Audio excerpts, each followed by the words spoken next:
Things have been happening fast for Jesse Rooke for quite some time now. I've been trying to decide what I am right now, I guess. Everyone keeps asking me what I do, and I don't know, you can't really say you're a motorcycle builder or, an artist or a fabricator or a machinist because you blend all those things together. So I really don't know.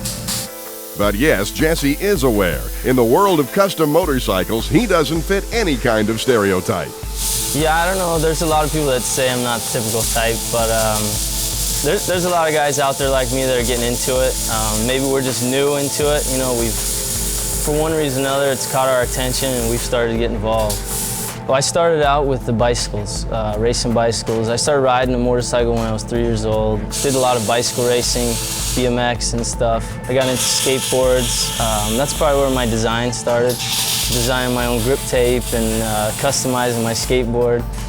I broke my leg racing motocross, and that kind of took me out of a lot of things. When I got back going again, I started doing the karting, shifter karts, which was brand new to the industry. This was back in '94, '95, and I started racing. I won the first 8 races I think I ever raced, so it kind of took off from there and just got inspired to do karting and followed that for a few years. Through the karting, I had success as a racer. Set me on a project of building prototypes for Honda, Yamaha, and Kawasaki. The company went from being in the garage of somebody's house to now it's the largest distributor in North America.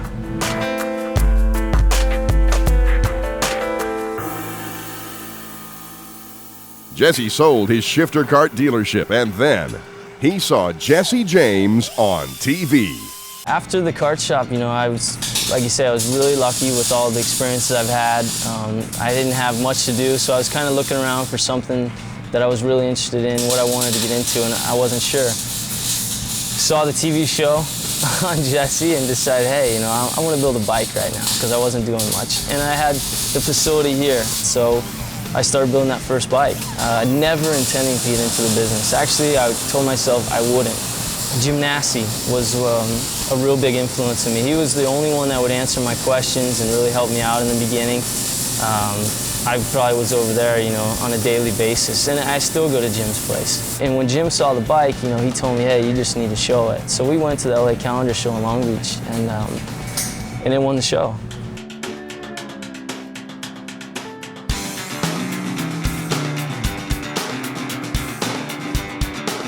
My inspirations, I guess, just stem from my life experiences, through everything. I have a passion for motorcycles. I always have. My father instilled it in me. When I was 6 weeks old, I was at Daytona, and my uncle was racing and my dad was tuning on bikes. So bikes are always a passion for me. I take all the experiences I've had in life through skateboarding and motorsports and things like that and blend them into our bikes. My bikes are really simple in appearance, I guess you could say, where a race car is. We try to do everything as minimal as possible. I don't try to dress them up with a lot of extra stuff that is not needed. So they're streamlined and stripped down. So all throughout life, everything that I see when a new car comes out from a company, there's a little bit of styling concept. So when you're trying to build something on the bike, you just take from whatever's in your memories, I guess, and add it to it. The way I build them is I try to build them so when you look at it, it generates an emotion in you. It triggers something inside that when you see it, it's not just looking at a bike or whatever. It really, you get an emotion effect from it. When I was growing up in school, I don't remember ever telling me, you can work in a garage, you can be a fabricator, you can be something hands-on, you can be a laborer. It was always, you're going to be a doctor, you're going to be a lawyer or something like that. And so now I've kind of decided, you know what? I want to kind of give back somehow. We plan to go and speak at some schools and things like that and let people know that it's cool to be in the garage and work and do some stuff, Custom bike builder Jesse Rooke is a die-hard Phoenix, Arizona boy. So how come one of his most famous bikes is called the Kali-Kruiser? The name kind of came from people making fun of me at the shows. Everyone thinks I'm from California. There's no one that ever says, you must be from Arizona or something. So it kind of stems from that, And Kali was the name of the first go-kart I ever had. So it just kind of fit all together, you know. And this is actually a bike that I was trying to decide what to call it, you know, what it fits in, Pro Street or, you know, chopper style or whatever. And I figured this is a cruiser, you know. I built this to cruise, so Kali-Kruiser kind of fit.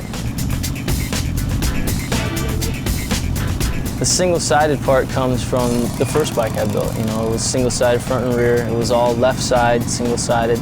So this bike, the inspiration was to do all right-side drive. And everyone kind of freaked out a little bit when they saw that bike. So I thought, well, I'll build a single-sided Springer and see what they say. And that kind of led to the styling of the bike with no gas tank too. Everyone thought, you know, it doesn't have enough gas, you can't ride that, it's just a show bike. The fuel tank for this bike is under the seat, where the oil bag would normally be. And it's shaped just like an oil bag, so everyone thinks that's what it is. But it's got 1.5 gallons and probably goes 60 or 70 miles. So it's plenty for cruising around town, which is what we do here. The jockey shift, that's just something to keep me calm. You know, I come from a racing background, so I need something that really keeps me slowed down around town. I built these to cruise around, so that limits me. You know, you can't really grab a handful of throttle with one hand on the wheel, or else you probably fall off the back. This thing hauls ass. I mean, it doesn't weigh anything. There's not much to it. It's fast. I mean, it's functional. It rides around really great.